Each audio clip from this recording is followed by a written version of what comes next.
Because war starts with a couple of whiskey glasses on a green table. And it ends like that. And there are no winners or losers. There are only survivors.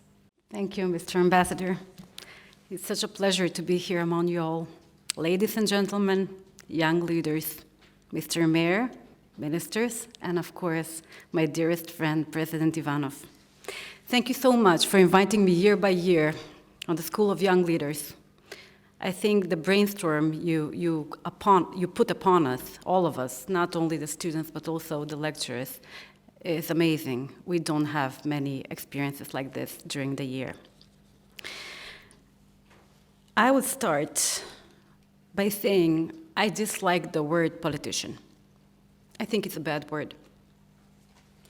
I would like to be a good storyteller. And year by year, here I can address all of you and tell a nice, true story. I was born in 1981 in Yugoslavia. Belonging to a small community in a big country, we believe that we live Baška and Barabar. In Turkish, it means separated, but as one. We have lived like this for hundreds of years. Jews were never really separated, always really integrated, but remembering their culture, like everybody else. Since 1981, Yugoslavia fell into pieces. My generation witnessed war, Slovenia, Croatia, Serbia, Bosnia, Kosovo, even the Macedonian crisis. We kind of adjust ourselves to realizing that this region is always going to be in war, and as our books told us, even as children, I am the child that was born and grew up in a gunpowder barrel. But is that all? Ladies and gentlemen, it is more certainly not. We just don't tell the stories of our untold heroes loud enough. During the conflict in Macedonia, there was a group of 5 friends. Those 5 friends were the leader of the Jewish community, Islamic community, Orthodox Christian community, Catholic community, and the Methodist community. While seeing what was going on in Bosnia, they sat down as friends and they said, we are not going to use the word tolerance, we are going to use the word respect and love. They portrayed their love and respect to the level that it was just passed on to all the believers in the country. That group of 5 leaders didn't allow the intolerance and the conflict from ex-Yugoslavia to be transmitted to Macedonia. Many of you don't know this story because it's in the shadows. We just see the politicians. I have to use this opportunity to just read what they did as a group of 5 friends. They did the Dialogue Between Civilizations Forum. They did the summits of religious leaders, interreligious meetings of priests and imams that were hugging each other in Ohrid, inside of friendship and agreement between them.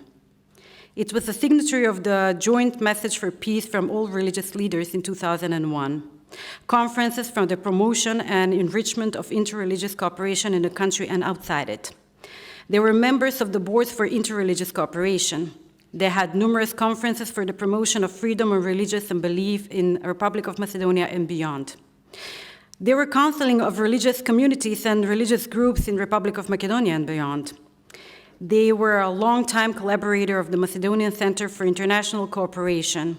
They actively participated in the drafting of the law of religious communities and religious groups.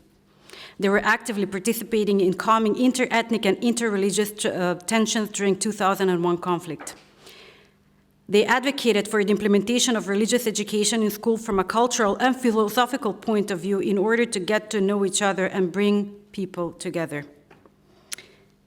They were the original creators of the Interreligious Conference of Peace in Macedonia.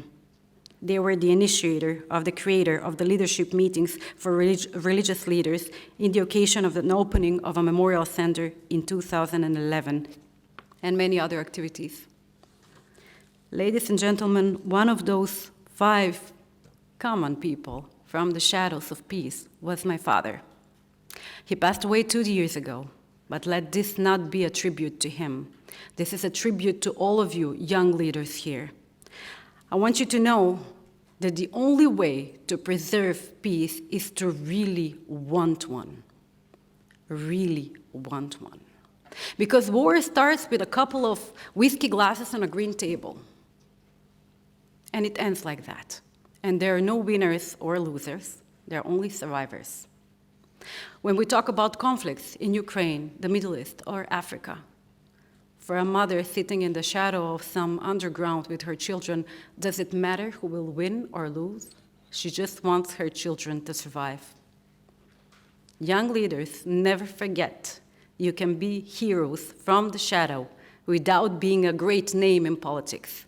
Never forget that the 5 whiskey glasses that begin a war will end war in the same table on a very similar meeting. But the heroes of peace are usually in the shadows. This is an infinite game. Let us be the winners from the shadows. Thank you.